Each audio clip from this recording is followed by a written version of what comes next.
In this tutorial, I'll show you how to upload photos to Google Drive and share them with others. Firstly, log into your Google Drive account with your Google account. Click New and select Folder. Name the folder and double-click to open it.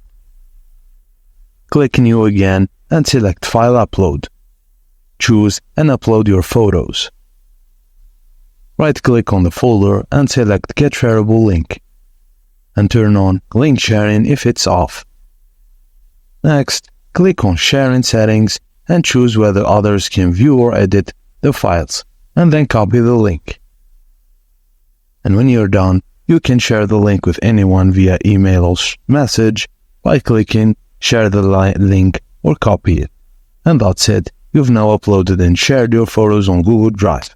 Thank you guys for watching, and please don't forget to like and subscribe for more.